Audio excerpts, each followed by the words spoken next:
نحمده ونصلي على رسوله الكريم اما بعد فاعوذ بالله من الشيطان الرجيم بسم الله الرحمن الرحيم رب اشرح لي صدري ويسر لي امري واحلل عقدة من لساني يفقهوا قولي۔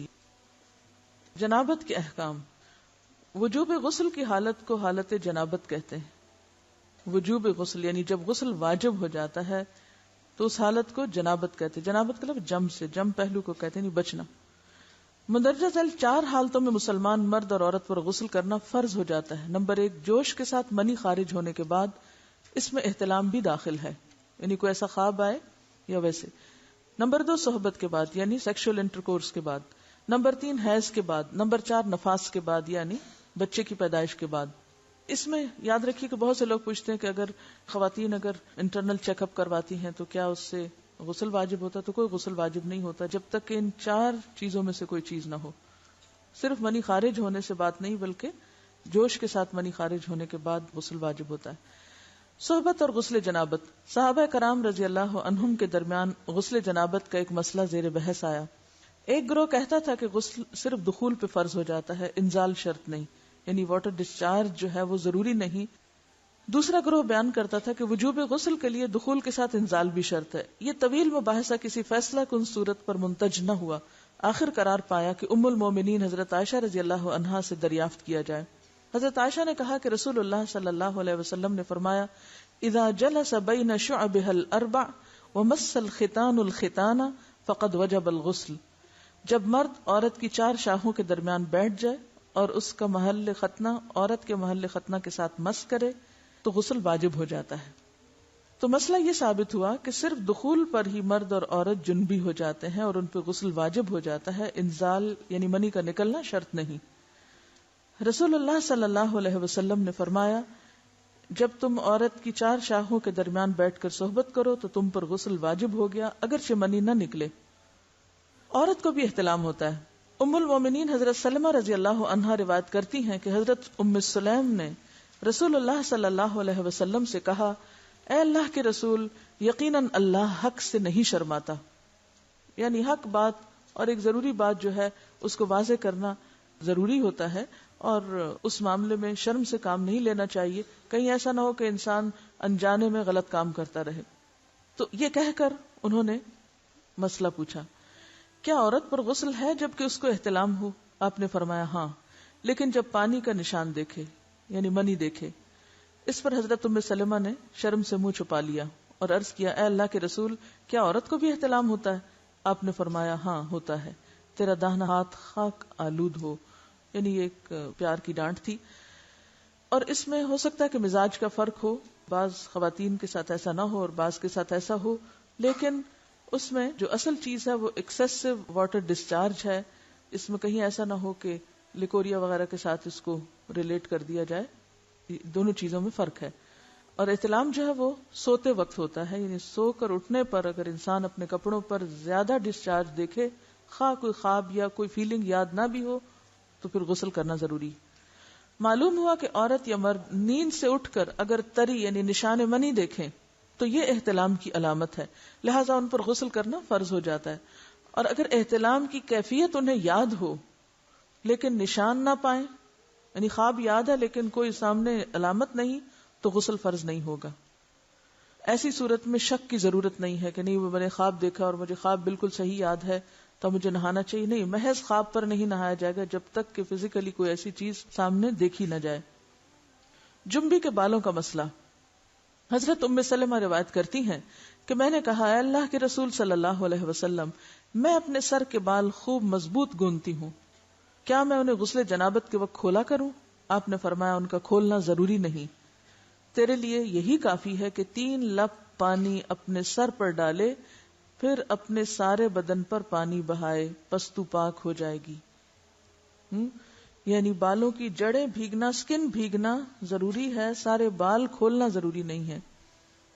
جنبی کے بالوں کا مسئلہ۔ حضرت عائشہ کو خبر ملی کہ حضرت عبداللہ ابن عمرو عورتوں کو غسل جنابت کے لیے بال کھولنے کا حکم دیتے ہیں۔ فرمانے لگی، ابن عمرو پر تعجب ہے، انہوں نے عورتوں کو تکلیف میں ڈال دیا، وہ انہیں سر منڈوانے کا حکم کیوں نہیں دے دیتے؟ یہ حضرت عائشہ کی ڈانٹ تھی۔ یعنی وہ یہ تو کہنے کہ عورتیں بال کھول کھول کے نہائیں تو وہ پھر سیدھا یہی کہیں کہ عورتیں بال منڈوا لیں. میں اور رسول اللہ صلی اللہ علیہ وسلم ایک ہی برتن میں غسل کرتے اور میں اپنے بال کھولے بغیر سر پر 3 چلو سے زیادہ پانی نہیں ڈالتی تھی. معلوم ہوا کہ غسل جنابت کے لیے بال کھولنے کی ضرورت نہیں، مگر یہ حکم صرف غسل جنابت کا ہے. غسل حیض کے لیے بالوں کا کھولنا ضروری ہے کیونکہ وہ مہینے میں ایک دفعہ ہے. حضرت عائشہ سے روایت ہے کہ انہیں رسول اللہ صلی اللہ علیہ وسلم نے غسل حیض کے لیے فرمایا اپنے بال کھولو اور غسل کرو. اس میں آپ دیکھیے کہ دونوں چیزوں میں فرق کیوں ہے. دونوں کی نوعیت فرق ہے. اور حیض جو ہے وہ ایک نجاست کی کیفیت بھی ہے نا، قل ہوا اذی. تو اس کے بعد نہانا اور نہا کر خوشبو لگانا خاص طور پر اس کا سارا حکم آتا ہے. لیکن غسل جنابت میں نجاست کی وہ کیفیت نہیں ہے. یعنی حیض کا خون اور منی جو ہے ان دونوں کے حکم میں بھی فرق ہے. ٹھیک ہے نا. بعض علماء کے خیال میں جو منی ہے اٹ سیلف وہ ناپاک چیز نہیں ہے. اگر کسی کپڑے وغیرہ کو لگ گئی تو وہ کپڑا ناپاک نہیں. اگر اس کو خشک ہونے پر کھرچ کے صاف کر دیا جائے تو کپڑا صاف ہو جائے گا. لیکن خون حیض پر آپ صلی اللہ علیہ وسلم کیا فرمایا؟ چٹکیوں سے مل مل کے اس کو صاف کر کے دھوئے. تو ان دونوں میں بھی فرق ہے. لہٰذا ان دونوں کے بعد نہانے کے حکم میں بھی فرق ہے. ایک میں بال کھولے جائیں گے اور بال بھی دھوئے جائیں گے اور بالوں کی جڑیں بھی دھوئی جائیں گی، جبکہ دوسرے عام غسل جنابت میں بال کھولنا اور پورے بال دھونا شرط نہیں. بہت سی بچیاں ایسی جن کی شادی ہوتی ہے اور اس کے بعد انہیں ان مسائل کا پتہ نہیں ہوتا، یا تو بے شرم کے بارے نہاتی نہیں، یا نہاتی ہیں تو پھر وہ پورے بال دھو دھو کے سکھانے میں اور ان چیزوں میں اتنا وقت ضائع کر دیتی ہیں کہ پھر بعضوں کا شوہر کی نافرمانی اور آپس کے تعلقات میں ٹینشن، لوگوں کا خوف. تو اگر دین کا صحیح مسئلہ پتا ہو تو انسان ان تمام مشقتوں سے بچ جاتا ہے اور ایک نارمل روٹین کی لائف گزار سکتا ہے. اس میں کیا صرف 3 کپ پانی، 3 لپ پانی، یعنی 3 دفعہ کیونکہ اگر ایک دفعہ ڈالنے سے پوری طرح نہیں بھیگا تو آپ یہ بھی کر سکتے ٹیپ کے آگے سر کر کے تو ساری اسکن جو ہے سر کی اس کو آپ گیلا کر لیں. پیچھے سے بال جو ہیں اگر لمبے ہیں تو ان کو ایک طرف کر دیں تاکہ پورے بال نہ دھونے پڑے، نہ سکھانے پڑے اور نہ خشک کرنے پڑے، اور باقی جسم پہ پانی بہا لیں. دوسری صورت یہ ہے کہ مگ میں پانی لے کے تو اس کو آپ تھوڑا تھوڑا کر کے پورے کو ایک دفعہ کریں، پھر اس کے بعد دوبارہ کریں اور تیسری دفعہ رول کر کے بالوں کو پیچھے سے شاور کیپ ڈال لیں اور باقی جسم پھر دھو لیں. شاور کیپ سے کیا ہوتا ہے عام طور پر کہ پیچھے کے جو سارے لمبے بال ہیں پھر وہ نیچے گر کے گیلے نہیں ہوتے، وہ آپ کے سر پہ ہی ٹک جاتے ہیں. تو سر کی اسکن دھوئیں اور بالوں کو جوڑے کی شکل میں باندھ کے اوپر شاور کیپ پہن کے پھر باقی جسم کو اچھی طرح دھو لیں. تو اس میں آپ دیکھیں کہ جب بالکل سر کے سکن کا حصہ ہی تر ہوگا، اور یہ 3 دفعہ کرنا ہوگا، ایک دفعہ سے نہیں کام چلے گا، 3 دفعہ کرنا تاکہ کوئی بھی بال برابر جگہ سکن کی خشک نہ رہ جائے. تو اس سے کیا ہوگا کہ جتنا کم بال گیلے ہوں گے اتنے کم دیر میں ان کو خشک بھی کیا جا سکتا ہے اور کسی بھی مشقت کے بغیر انسان نماز پڑھ سکتا ہے. جنبی سے میل جول اور مسافہ جائز ہے. حضرت ابو ہریرہ روایت کرتے ہیں کہ ایک دن بحالت جنابت میں نے رسول اللہ صلی اللہ علیہ وسلم سے ملاقات کی. آپ نے میرا ہاتھ پکڑا اور میں آپ کے ساتھ ہو لیا. آپ ایک جگہ بیٹھ گئے اور میں چپکے سے نکل گیا. گھر جا کر غسل کیا، پھر واپس آیا. آپ ابھی بیٹھے ہوئے تھے. آپ نے پوچھا اے ابو ہریرہ تو کہاں گیا تھا؟ میں نے سارا حال کہہ سنایا تو آپ نے فرمایا سبحان اللہ، تحقیق مومن ناپاک نہیں ہوتا. نبی صلی اللہ علیہ وسلم کا یہ فرمان کہ مومن ناپاک نہیں ہوتا، اس کا مطلب یہ ہے کہ مومن حقیقتاً نجس اور پلید نہیں ہوتا. جنابت حکمی نجاست ہے، حسی نہیں. یعنی نجاست کے حکم میں ہے لیکن بظاہر وہ کوئی ناپاک ہونے والی بات نہیں. یعنی شریعت نے مصلحت کی بنا پر ایک حالت میں حکماً اس پر غسل واجب کیا ہے. بس جنبی کے ساتھ ملنا جلنا، اٹھنا بیٹھنا، اختلاط ارتباط، کھانا پینا سب جائز ہے. یہاں یہ بات یاد رہے کہ بعض اوقات ایسا بھی ہوتا ہے کہ انسان حالت جنابت میں ہوتا ہے تو ہمارے ہاتھ اس میں اتنے زیادہ بچیوں کو ڈرایا جاتا ہے کہ ایک قدم بھی اٹھایا تو معلوم نہیں کیا قیامت آ جائے گی اور تم کمرے سے نکل ہی نہیں سکتے جب تک کہ پاک نہ ہو. تو بعض اوقات حالات کا تقاضا ایسا ہوتا ہے کہ جس میں انسان کو کچھ ضروری کام نپٹانے پڑتے ہیں. بعض اوقات جیسے بچوں کو اسکول چھوڑنا ہے یا ان کو ناشتہ بنا کے دینا یا کچھ، تو پھر 2 ایکسٹریم پہ لوگ چلے جاتے ہیں. یا تو پرواہ نہیں کرتے پاک ناپاک ہونے کی، یا یہ ہے کہ وہ اس چیز کو اتنا ایشو بنا لیتے ہیں کہ باقی سارے کام ان کے متاثر ہو کے رہ جاتے ہیں. تو اس چیز کو اپنی حدود میں رکھ کے لائٹلی لینا چاہیے. جو فریضہ ادا کرنا وہ کر لے اور باقی چیزیں جو ہیں ان کو ایشو نہ بنایا جائے. یعنی اگر کسی وقت مجبوراً تھوڑی دیر کے لیے گھر سے بھی نکلنا پڑ جائے، جیسے حضرت ابو ہریرہ باہر نکلے ہوئے تھے، تو اس میں بھی حرج نہیں ہے. اس کا یہ مطلب نہیں کہ آپ ٹال مٹول کر کے تو دن بھر کی نمازیں گنوائیں. یہ صرف رخصت کی بات ہے یا کیا کر سکتے ہیں آپ، اس کی بات ہے. اس کا یہ مطلب نہیں کہ یہ ایک عادت یا ایک روٹین بنا لی جائے ناپاک رہنے کی. بعض لوگ کچھ کھاتے نہیں پیتے نہیں کہ ہم ناپاک ہیں. کھانا پینا بات چیت لین دین، یعنی اگر کسی کا ہاتھ دوسرے پاک بندے سے چھو گیا تو وہ کوئی ناپاک نہیں ہو جائے گا. یا کسی کپڑے کو ہاتھ لگ گیا یا کسی چیز کو یا کسی کھانے کو، تو وہ کھانا ناپاک نہیں ہوگا، کیونکہ یہ حصی نجاست نہیں ہے. آپ کے ہاتھ میں کوئی گندگی نہیں ہے. اگر اس حالت میں کبھی آٹا گوندنا پڑ جائے یا کوئی پیڑا یا روٹی بنانی پڑ جائے، اور دیکھیے کہ بعض اوقات بچے چھوٹے ہیں رو رہے ہیں، ان کو کھانا چاہیے، اور آپ کہیں روتے رہیں جو روتے ہیں، میں تو ناپاک ہوں اس لیے میں تو کوئی کام نہیں کر رہی. تو یہ ایک دوسری ایکسٹریم ہوگی، ایسا کرنا درست نہیں. اگر ضرورت کے تحت تھوڑی دیر، گھنٹہ 2 گھنٹہ کسی وجہ سے ڈیلے کرنا پڑے. بعض اوقات ایسا ہوتا پانی نہیں ہوتا، تو ایسی صورت میں کیا کریں گے؟ ایسی صورت میں آپ ویٹ کریں گے. بعض سپلائی کا پانی 1 گھنٹے تک آ رہا ہے، تو اب آپ کوئی کام کاج نہ کریں، اندر مرغی بن کے بیٹھ جائیں کہ میں ناپاک ہوں میں ناپاک ہوں. نہیں، سب کام کریں اپنے، اور جب پانی آ جائے تو نہا لیں. ایسا کرنے میں کوئی گناہ نہیں، کوئی جرم نہیں، کوئی غلطی نہیں. رسول اللہ صلی اللہ علیہ وسلم نے ایک انصاری کو بلایا. جب وہ آیا تو اس کے سر کے بالوں سے پانی ٹپک رہا تھا. آپ نے پوچھا شاید تم جلدی میں نہائے ہو. اس نے کہا ہاں اے اللہ کے رسول. آپ نے فرمایا حالت جنابت میں اگر کسی سے فوری ملنا ہو اور نہانے میں دیر لگے تو وضو کرنا ہی کافی. حضرت عمر نے آپ سے پوچھا میں رات کو جنبی ہوتا ہوں تو کیا کروں؟ آپ نے فرمایا کہ تم اپنے ذکر کو دھو ڈالو اور وضو کرو اور سو جاؤ. رسول اللہ صلی اللہ علیہ وسلم جب حالت جنابت میں کھانا یا سونا چاہتے تو نماز کے وضو کی طرح وضو کر لیتے. نبی صلی اللہ علیہ وسلم نے فرمایا جو کوئی اپنی بیوی سے صحبت کرے اور پھر دوبارہ کرنا چاہے تو اسے چاہیے کہ دونوں کے درمیان وضو کرے. آپ نے غور کیا ہوگا کہ طہارت کے مسائل بہت تفصیل کے ساتھ اور اپنے اندر بہت ڈیٹیلز رکھتے ہیں، اور بہت سے موضوعات ایسے ہیں کہ جو انسان کی ظاہری زندگی نہیں بلکہ اس کی نجی اور ذاتی زندگی سے متعلق بھی ہیں. لیکن اس طرح پبلکلی ان کو پڑھانا اور ان کو سکھانا یہ بھی ایک ضرورت ہے، کیونکہ آپ صلی اللہ علیہ وسلم نے انصار کی خواتین کی تعریف کی کہ انصار کی خواتین کتنی اچھی ہیں جنہیں حیا دین کا علم حاصل کرنے سے نہیں روکتا. تو سوال یہ پیدا ہوتا ہے کہ آخر اتنی تفصیلات کیوں؟ اور بعض لوگ اس کو ناپسندیدہ قرار دیتے ہیں. تو ایسا کرنا ناسمجھی کی علامت ہے. ہم دیکھتے ہیں کہ انسان اگر اللہ کے بتائے ہوئے طریقے کے مطابق زندگی بسر کرتا ہے تو اس میں خیر ہی خیر ہے، اور وہ صرف خیر اس کی اپنی ذات تک نہیں رہتی، بعض اوقات دوسروں کی بھلائی کا ذریعہ بھی بن جاتی.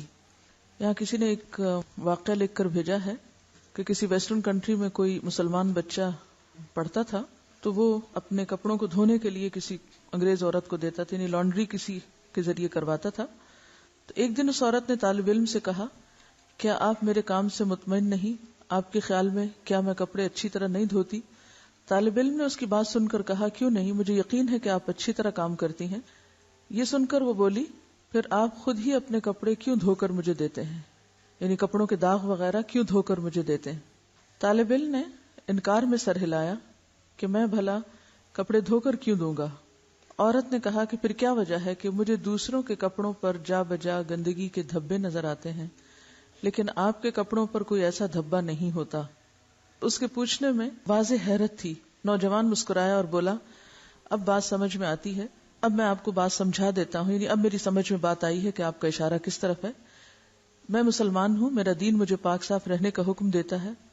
میری شلوار یا پینٹ وغیرہ پر پیشاب کا چھینٹا بھی لگ جائے تو میں نماز نہیں پڑھ سکتا، لہٰذا اگر کوئی ایسی چیز ہو تو مجھے اسے خود دھونا پڑتا ہے اور اسے دھو کر پاک کرتا ہوں، لہٰذا جب میں کپڑے اتارتا ہوں تو یہ کپڑے پاک اور صاف ہوتے ہیں، یعنی داغ دھبوں سے محفوظ ہوتے ہیں. تو اس نے حیرت سے پوچھا کہ تمہارا دین اتنی چھوٹی چھوٹی باتوں کی بھی تعلیم دیتا ہے؟ نوجوان نے کہا ہاں، ہمارے رسول صلی اللہ علیہ وسلم نے ہمیں یہ حکم دیا ہے کہ ہم جب بیت الخلاء میں جائیں تو دعا پڑھیں، جب باہر آئیں تو دعا پڑھیں، کپڑے پہنوں تو دعا پڑھوں، کھانا کھا کر فارغ ہو کر گھر سے نکلتے وقت، سوتے جاگتے وقت، زندگی کے ہر کام یا ہر موقع پر ہمارے رسول نے ہمیں دعائیں سکھائی ہیں. اور اس کے ساتھ ہی یہ کہ ان تمام باتوں کے ادب آداب بھی سکھائے ہیں. تو اس انگریز عورت کو وہ باتیں بہت دلکش اور حیران کن محسوس ہوئیں، اور کچھ دن تک وہ اس طالب علم کی عادات کا مزید جائزہ لیتی رہی، اور بالآخر اسلام اس کے دل میں گھر کر گیا اور وہ مسلمان ہو گئی. اور اس کے بعد اس نے اپنے گھر کے دوسرے افراد کو بھی مسلمان کیا، اسے ایک خاتون نے. تو بات یہ ہے کہ بات تو چھوٹی سی ہے لیکن ایک بہت بڑا فرق ڈال دیتی ہے. لیکن افسوس یہ کہ آج مسلمان ہی یہ آداب اور اخلاق بھول گئے، کیونکہ بہت سے مواقع پر ایسا بھی ہوا ہے ہمارے ساتھ کہ جب ہم نے الوداع میں پرانے کپڑے مختلف، جیسے سیلاب آ گیا یا زلزلہ آ گیا یا کچھ، تو اس موقع پر نئے پرانے سب مٹیریلز جب اکٹھے کیے گئے تو بلیو می بعض اوقات کپڑوں پر خون کے دھبے، گندے داغ اور نجاست وغیرہ بھی لگی ہوئی پائی گئی، جسے دیکھ کر بے انتہا افسوس ہوا کہ ایک مسلمان لڑکی جو بالغ ہو چکی، اس کو اس کی ماں نے یہ ادب نہیں سکھایا، یہ طریقہ نہیں سکھایا کہ لباس کو صاف کیسے رکھتے ہیں. بھلے آپ کو کپڑا کسی سے بھی دھلوانا ہو یا آپ کو دوبارہ نہیں پہننا یا آپ کسی غریب کو دے رہے ہیں، مسلمان کا تو لباس اتارتے وقت بھی طریقہ یہ ہوتا ہے کہ جب وہ اتارے تو ایسے ہی اتارے کہ جیسے وہ نجاست سے صاف ہے. تو بعض اوقات ہم غفلت میں ایسی حرکتیں کرتے رہتے ہیں اور اس کا غلط امپریشن نہ صرف یہ کہ اپنے گھر والوں پر، اپنے قریبی لوگوں پر، بلکہ دوسرے ادیان والوں تک بھی اس کا دائرہ بعض اوقات پھیل جاتا ہے. تو ان معاملات میں جو بظاہر لوگوں کی نگاہوں سے چھپے ہوئے ہیں، ہمیں اپنی باطنی زندگی میں، نجی زندگی میں، داخلی زندگی میں، پرائیویٹ لائف میں بھی اللہ کے تقوی کا ثبوت دینا ہے اور ان تمام چیزوں کا خیال رکھنا ہے. حائضہ سے صحبت کرنے کی ممانعت. حیض کی حالت میں عورت سے مجامت کرنا سخت گناہ ہے. اللہ تعالیٰ نے قرآن مجید میں فرمایا فَاعْتَزِلُوا النِّسَاءَ فِي الْمَحِيضِ، یعنی واضح قرآن کا حکم ہے. پس ایام حیض میں عورتوں سے کنارہ کشی کرو، یعنی کنارہ کشی سے مراد لین دین اور بالکل تعلق ختم کرنا نہیں، مراد یہاں پر سیکشل انٹرکورس ہے، یعنی صحبت نہ کرو. اگر کوئی اس گناہ کا مرتکب ہو جائے تو اس کی بابت نبی صلی اللہ علیہ وسلم نے فرمایا جو شخص بحالت حیض اپنی عورت سے صحبت کرے تو اسے چاہیے کہ نصف دینار صدقہ کرے. دینار 4.5 ماشے سونے کا ہوتا ہے، تو نصف دینار 2.25 ماشے سونا ہوا. 2.25 ماشے سونے کی قیمت صدقہ کرے، یعنی کسی مستحق کو دے اور آئندہ کے لیے توبہ کرے. مزی کے خارج ہونے سے غسل واجب نہیں ہوتا. سیدنا علی رضی اللہ عنہ بہت طاقتور جوان تھے، آپ کو اکثر مزی آتی. آپ کو مسئلہ معلوم نہ تھا کہ مزی کے خارج ہونے پر غسل واجب ہوتا ہے یا نہیں. چونکہ رسول اللہ صلی اللہ علیہ وسلم کے داماد تھے، اس لیے بالمشافہ دریافت کرتے حجاب آیا، یعنی آپ کو شرم محسوس ہوئی. تو اپنے دوست مقداد سے کہا کہ وہ مسئلہ دریافت کریں. حضرت مقداد نے نبی صلی اللہ علیہ وسلم سے پوچھا. آپ نے فرمایا مزی کے خارج ہونے پر غسل واجب نہیں ہوتا، صرف وضو کرنا چاہیے. نبی صلی اللہ علیہ وسلم نے فرمایا اگر مزی خارج ہو تو آلہ تناسل کو دھو لو اور وضو کر لو.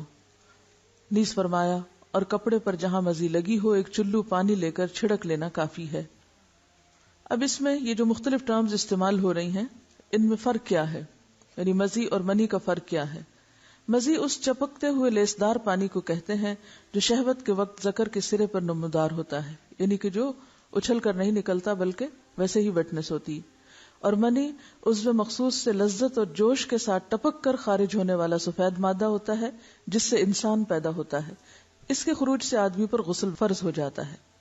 ودی وہ گاڑھا سفید پانی جو پیشاب سے قبل یا بعد خارج ہوتا ہے، اس کے نکلنے پر غسل کرنا ضروری نہیں. یہ اسی طرح لیکوریا بھی اس میں آ جاتا ہے. جن عورتوں کو سفید رطوبت یعنی لیکوریا کی شکایت ہوتی ہے اس سے بھی غسل لازم نہیں ہوتا، حسب معمول نمازیں ادا کرنی چاہیے. لیکوریا کا جو سیکریشن ہے اگر وہ کپڑے پر لگ جائے تو اسی طرح چلو بھر پانی سے اس کو صاف کر لینا چاہیے. حائضہ کو چھونا اور اس کے ساتھ کھانا جائز ہے. حضرت انس رضی اللہ عنہ روایت کرتے ہیں کہ جب عورت حیض سے ہوتی تو یہودی اس کے ساتھ کھاتے پیتے نہیں تھے، تو رسول اللہ صلی اللہ علیہ وسلم نے فرمایا حائضہ سے ہر کام کرو سوائے جماع کے، یعنی حائضہ سے کھانا پینا، اٹھنا بیٹھنا، ملنا جلنا، اسے چھونا، بوس و کنار وغیرہ سب جائز ہے سوائے مجامت کے. حضرت عائشہ روایت کرتی ہیں کہ رسول اللہ صلی اللہ علیہ وسلم مجھے حالت حیض میں ازار باندھنے کا حکم دیتے سو میں ازار باندھتی. آپ مجھے گلے لگاتے اور میں حیض والی ہوتی. حضرت عائشہ سے روایت ہے کہ نبی صلی اللہ علیہ وسلم نے مسجد میں اپنی اعتکاف گاہ سے مجھے بوریا پکڑانے کا حکم دیا. رگ، بوریا کیا ہوتا ہے؟ رگ یعنی کپڑے کا پیس، یہ جے نماز جیسے ہوتی. میں نے کہا میں حائضہ ہوں. آپ نے فرمایا تیرا حیض تیرے ہاتھ میں نہیں ہے. اور اس حدیث سے لا علمی کی بنا پر آج تک لوگ تسبیح کو ہاتھ نہیں لگانا، جے نماز کو ہاتھ نہیں لگانا، جے نماز پہ بیٹھنا نہیں، اور اگر حالت حیض میں کوئی کپڑے پہنے تو دوبارہ نہیں پہن کے نماز ان میں پڑھنی، یا یہ کہ بستر کی چادریں وغیرہ دھونا ہے، یا اور بہت سے تردد کیے جاتے ہیں، تو یہ سب خود ساختہ باتیں ہیں، ان کی کچھ حقیقت نہیں۔ حضرت عائشہ سے روایت ہے کہ نبی صلی اللہ علیہ وسلم میری گود کو تکیہ بنا کر قرآن حکیم کی تلاوت کرتے تھے حالانکہ میں حائضہ ہوتی۔ اب یہاں بھی آپ دیکھیے بہت سی خواتین پوچھتی ہیں کہ کیا ہم اس حالت میں قرآن کی مجلس میں شریک ہو سکتے ہیں یا نہیں، وہاں بیٹھ سکتے ہیں یا نہیں؟ تو آپ دیکھیے کہ آپ صلی اللہ علیہ وسلم حضرت عائشہ کی گود میں سر رکھ کے قرآن پڑھتے، جبکہ حضرت عائشہ حیض سے ہوتی۔ حائضہ کے قرآن پڑھنے کی کراہت۔ اب حائضہ خود کیا کرے؟ کیا قرآن پڑھ سکتی ہے یا نہیں؟ ذکر کر سکتی ہے یا نہیں؟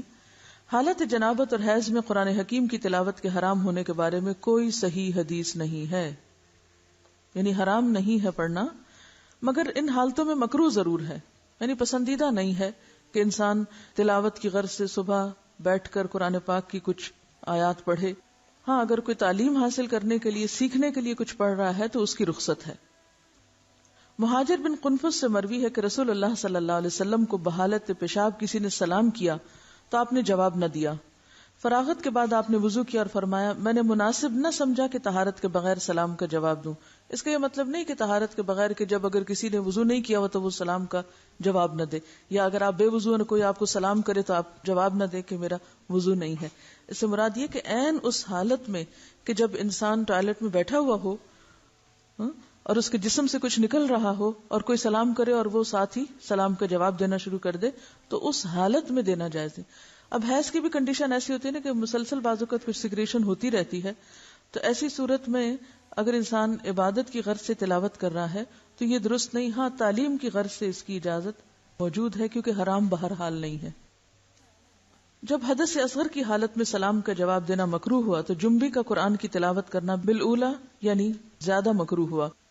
البتہ باقی اذکار کی بابت امام نووی فرماتے ہیں جنبی کے لیے تسبیح اور تحمید، تکبیر اور دیگر دعائیں اور اذکار بالاجماع جائز ہیں، یعنی صبح شام کی دعائیں ہیں یا گھر سے نکلنے کی یا داخل ہونے کی یا جتنے بھی ذکر اذکار کی قسمیں ہیں یہ ساری کی ساری بالاجماع جائز ہیں کہ انسان اٹھتے بیٹھتے چلتے پھرتے یہ سب پڑھ سکتا ہے، خواہ حالت جنابت میں ہو یا پھر حیض میں۔ اس کی دلیل حضرت عائشہ کی حدیث ہے، آپ فرماتی ہیں میں ایام حج میں حائضہ ہو گئی تو رسول اللہ صلی اللہ علیہ وسلم نے فرمایا بیت اللہ کے طواف کے علاوہ باقی ہر وہ کام کرو جو حاجی کرتا ہے۔ تو اس کا کیا مطلب تھا؟ یعنی حالت حیض میں ہر وہ کام کرو جو حاجی کر رہے ہیں سوائے طواف کے، اور نماز تو ویسے ہی انڈرسٹوڈ تھی کہ اس حالت میں نہیں پڑھنا۔ تو اس سے کیا پتہ چلتا ہے حاجی باقی کیا کام کرتے ہیں؟ ذکر کرتے ہیں، ذکر اذکار دعائیں مانگتے ہیں۔ اور بہت سی خواتین حج پہ جاتے ہوئے کیا ہم ٹیبلٹس لے لیں، کیا ہم، تو یہ فطرت کے نظام میں مداخلت ہے۔ جب رخصت ہے سب دعائیں وغیرہ آپ پڑھ سکتے، صرف طواف نہیں کر سکتے تو پاک ہو کے کر لیں، لیکن کوئی بھی ان نیچرل طریقہ اختیار نہ کریں کہ جس سے آپ کا جسم بوجھل ہو جائے، آپ سست ہو جائیں اور آپ دعائیں مانگنے کے بھی قابل نہ ہوں۔ کیونکہ بہت سی خواتین ایسی ہوتی ہیں کہ جب ان کے سسٹم میں کوئی بھی گڑبڑ ہوتی ہے تو پھر وہ مینٹلی، ایموشنلی، فزیکلی ہر لحاظ سے تھک جاتی ہیں۔ تو بجائے اس کے کہ آپ سارا حج کا عرصہ ایک کربناک کیفیت میں گزاریں جس میں آپ کی کسی عبادت میں کوئی خشوع نہ ہو، تو بہتر ہے کہ جو چیز اللہ نے لکھ دی ہے وہ اپنے وقت پر ہو، اس دوران صرف طواف سے اجتناب کیا جائے اور باقی سب کام ذکر اذکار جو بھی رمی کرنا ہے، وقوف عرفات ہے، سب کچھ اپنے طریقے کے مطابق کیا چلا جاتا رہے۔ پہلے سعی کا علاقہ جو تھا سعی کی اجازت تھی، لیکن اب سعی بھی مسجد میں آ گئی، مسعی بھی مسجد میں آ گئی، تو جہاں سے مسجد شروع ہوئی وہاں سے داخلہ بند ہو گیا، الا عابری سبیل، کہ کوئی آپ کو گزرنے کی ضرورت پیش آئی یا اندر کوئی بیٹھا ہوا اس کو بلانا ہے تو وہ گزر کے دے کے واپس آ جائے، بیٹھے نہیں، گزرنے کی اجازت ہوتی ہے مسجد۔ حضرت ام عطیہ رضی اللہ عنہا فرماتی ہیں کہ رسول اللہ صلی اللہ علیہ وسلم نے حیض والی عورتوں کو بھی عید کے روز عیدگاہ جانے کا حکم دیا تاکہ وہ لوگوں کی تکبیروں کے ساتھ تکبیریں کہیں۔ تو تکبیر میں بھی کیا ہے؟ اللہ کا ذکر ہے، اور ان کی دعا کے ساتھ دعا کریں لیکن نماز نہ پڑھیں۔ تو جو چیز بصراحت ممنوع ہے وہ کیا ہے؟ نماز اور طواف، باقی کچھ بھی ممنوع نہیں، یعنی عبادات میں سے۔ حضرت عائشہ فرماتی ہیں کہ رسول اللہ صلی اللہ علیہ وسلم ہر حال میں اللہ کا ذکر کرتے تھے۔ ان احادیث سے ثابت ہوا کہ حائضہ اور جنبی ذکر اذکار کر سکتے ہیں، ٹھیک ہے۔ استحاضہ کا مسئلہ. استحاضہ وہ خون ہوتا ہے جو ایام حیض کے بعد خاکی یا زرد رنگ کا جاری ہوتا ہے. یہ ایک مرض ہے. جب عورت اپنے حیض کی عادت کے دن پورے کرے پھر اسے غسل کر کے نماز شروع کر دینی چاہیے. تو اس میں اصل حکم یا اصل بات کیا ہے؟ عادت. جتنے دن کسی کی عادت ہے اس عادت کے مطابق انسان نماز چھوڑے، یعنی اتنے دن کے لیے، اور بعد میں نہا کر نماز شروع کر دے، خواہ کوئی ڈسچارج ہو بھی تو، کیونکہ وہ خون حیض کا نہیں بلکہ استحاضہ کا ہے جو اس مخصوص مدت کے بعد آتا ہے. حضرت عائشہ سے روایت ہے کہ فاطمہ بنت ابی حبیش رضی اللہ عنہا رسول اللہ صلی اللہ علیہ وسلم کی خدمت میں حاضر ہوئیں اور عرض کیا، اے اللہ کے رسول، مجھے خون استحاضہ آتا ہے اور میں بوجہ خون استحاضہ پاک نہیں ہوتی، کیا میں نماز چھوڑ دوں؟ آپ نے فرمایا، نہیں، خون استحاضہ ایک اندرونی رگ سے بہتا ہے اور یہ خون حیض نہیں. بس جب تجھے حیض کا خون آئے تو نماز چھوڑ دے، اور جس وقت خون حیض بند ہو جائے اور استحاضہ شروع ہو تو اپنے استحاضہ کے خون کو دھو لو اور نماز پڑھو. تو حاصل کلام یہ ہے کہ مستحاضہ پاک عورت کی طرح ہے، ایام حیض کے بعد غسل کر کے نماز شروع کر دے. ہاں، یہ بہت ضروری ہے کہ ہر نماز کے لیے نیا وضو کرتی رہے. رسول اللہ صلی اللہ علیہ وسلم نے حضرت فاطمہ سے یہ بھی فرمایا، ہر نماز کے لیے وضو کر لیا کرو. یعنی ہر نماز کے لیے نہانے کی ضرورت نہیں، صرف وضو کافی ہے. خواہ پہلے سے وضو ہو بھی، چونکہ ڈسچارج ہوتا رہتا ہے اس لیے وضو باقی نہیں رہتا، دوبارہ وضو کر لیا جائے. خون حیض بلوغت کی علامت ہے. اگر یہ عادت کے مطابق آئے تو یہ صحت کی علامت ہے. اس کے برعکس استحاضہ بیماری کی علامت ہے. چونکہ یہ خون حیض سے پہلے بھی آتا ہے اور حیض کی مدت گزر جانے کے بعد رکتا نہیں، اس لیے بعض خواتین اسے بھی حیض سمجھ کر نماز چھوڑے رکھتی ہیں. لہٰذا اس مسئلے کو سمجھنا ضروری ہے. خون حیض گاڑھا، سیاہ اور کسی قدر بدبودار ہوتا ہے. جب اس کی مدت ختم ہوتی ہے تو خاکی یا زرد رنگ کی رطوبت خارج ہوتی ہے، مگر وہ حیض نہیں ہوتی. جبکہ خون استحاضہ پتلا اور زرد رنگ کا ہوتا ہے. یہ الگ بات ہے کہ عادت کے دنوں میں کبھی فلو زیادہ ہوتا ہے اور کبھی کم ہوتا ہے، لیکن اپنے مقرر وقت پر انقطاع بھی ہو جاتا ہے. انقطاع الدم یعنی سب ختم ہو جاتا ہے اور وائٹ ڈسچارج شروع ہو جاتا ہے. تو پاکی کب ہوتی ہے؟ جب خون حیض کے ختم ہونے کے بعد وائٹ ڈسچارج شروع ہو. اگر خاتون حیض اور استحاضہ کا فرق پہچانتی ہے تو اس کے مطابق عمل کرے گی، یعنی حیض کے آنے پر نماز چھوڑے گی اور حیض کے بعد استحاضہ کے دوران ہر نماز کے لیے الگ وضو کر کے نماز ادا کرے گی. اگر اسے دونوں خونوں کی پہچان نہیں، البتہ حیض اسے عادت کے مطابق آتا ہے، تو وہ عادت کے دنوں میں نماز ترک کرے گی اور ان کے بعد جو خون آئے گا اسے استحاضہ سمجھے گی. اب اس میں مشکل یہ ہے نا کہ ہر عورت کی عادت فرق ہے، اس لیے اس میں کوئی مفتی کچھ نہیں بتا سکتا، خود ہی اس کا تعین کرنا پڑے گا کہ کن دنوں میں عادت بدل جاتی. کیونکہ عورت کی صرف یہ نہیں کہ اس کو خون کے رنگ سے ہی آپ پہچانیں گے، اس میں دیکھا یہ جائے گا کہ آپ کی اپنی جسمانی کیفیت کب بدلتی ہے. کیونکہ استحاضہ کے خون میں جسمانی کیفیت اتنی متاثر نہیں ہوتی، جبکہ حیض کے دنوں میں اس سے پہلے یا اس کے بعد مزاج پر بھی فرق پڑتا ہے. تو مزاج کی تبدیلی سے اور خون کے رنگ کی تبدیلی سے یا اس کیفیت سے یا اس کے زیادہ یا کم ہونے سے بھی حیض اور استحاضہ کو آپس میں الگ الگ سمجھا جا سکتا ہے. اگر اسے دونوں خونوں کی پہچان نہیں اور حیض بھی عادت کے مطابق نہیں آتا. اب ایک اور مسئلہ تیسرا، نہ حیض کی پہچان ہے اور نہ ہی عادت کا پتہ چلتا ہے، یعنی دن کے مقرر ہونے کی سمجھ ہی نہیں آتی، تو وہ اپنی قریبی رشتہ دار خاتون جو مزاج اور عمر میں اس جیسی ہو، مثلا بہن وغیرہ، اس کی عادت کے مطابق عمل کرے گی حتیٰ کہ اسے پہچان ہو جائے اور اس کی اپنی عادت بن جائے. پھر قیاس کرنا پڑے گا. حائضہ کو نماز اور روزے کی ممانت. رسول اللہ صلی اللہ علیہ وسلم نے فرمایا، جب عورت حیض سے ہوتی ہے تو نماز پڑھتی ہے نہ روزہ رکھتی ہے، یعنی نہ نماز پڑھتی ہے نہ روزہ رکھتی ہے. ایک عورت معاذہ نے حضرت عائشہ سے دریافت کیا، کیا وجہ ہے کہ حائضہ عورت روزے کی قضا تو دیتی ہے نماز کی نہیں دیتی؟ حضرت عائشہ نے فرمایا، رسول اللہ صلی اللہ علیہ وسلم کے زمانہ میں ہمیں حیض آیا کرتا تھا تو ہمیں روزے کی قضا کا حکم تو دیا جاتا مگر نماز کی قضا کا حکم نہیں دیا جاتا تھا. یہ ہے صرف وجہ. نفاس کا حکم. بچے کی پیدائش کے بعد جو خون آتا ہے اسے نفاس کہتے ہیں. حضرت ام سلمہ فرماتی ہیں کہ نفاس والی عورتیں رسول اللہ صلی اللہ علیہ وسلم کے زمانے میں 40 دن بیٹھا کرتی تھی، یعنی نماز نہیں پڑھتی تھی. اکثر صحابہ اور تابعین کے نزدیک نفاس کے خون کی زیادہ سے زیادہ مدت 40 دن ہے. اگر 40 روز کے بعد بھی خون جاری رہے تو اکثر اہل علم کے نزدیک وہ خون استحاضہ ہے جس میں عورت ہر نماز کے لیے وضو کرتی ہے. نفاس کی کم از کم مدت کی کوئی حد نہیں. اچھا یہ بھی یاد رہے کہ بعض خواتین کو نفاس کا عرصہ ختم ہوتے ہی پھر پیریڈ شروع ہو جاتے ہیں، تو ایسی صورت میں اگر دن اوپر چلے جائیں اور پیریڈز کی واضح علامات ہر ایک کو اپنی عادت پتہ ہوتی ہے تو اس کے مطابق پھر وہ چھوڑ سکتی ہے. حضرت انس فرماتے ہیں نفاس کی مدت 40 دن ہے الا یہ کہ خون پہلے ہی بند ہو جائے، کیونکہ بعض لوگوں کو بچے کی ولادت کے بعد کسی قسم کا کوئی خون نہیں آتا تو وہ پہلے دن سے ہی نماز پڑھیں گی. کچھ لوگوں کو 3 دن تک، کچھ کو 7 دن، کچھ 10 دن، کچھ 1 مہینہ، کچھ پورے 40 دن، کبھی زیادہ کبھی کم. تو پھر ان معاملات میں دیکھا کیا جائے گا؟ کوئی کتاب یا اپنا آپ؟ ہر ایک کو اپنی عادت خود دیکھنی پڑے گی. ٹھیک.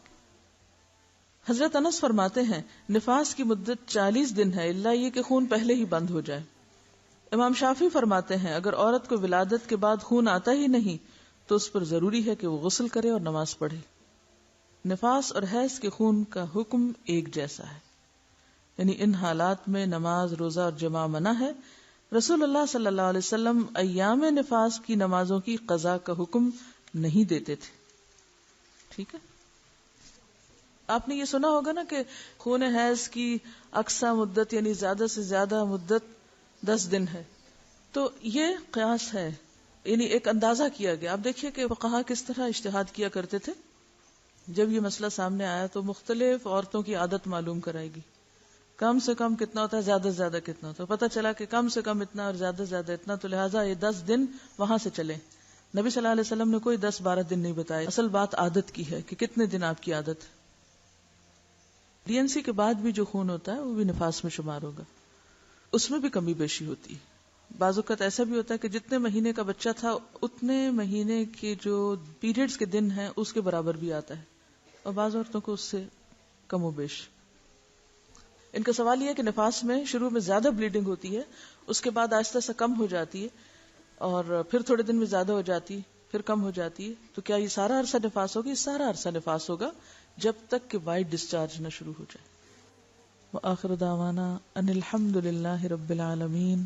سبحانک اللہم وبحمدک نشہد ان لا الہ الا انت نستغفرک ونتوب الیک. ویڈیو کے نیچے سبسکرائب کے بٹن پہ کلک کریں، بیل کے آئیکن پہ کلک کیجیے تاکہ ہر نئی ویڈیو کی نوٹیفیکیشن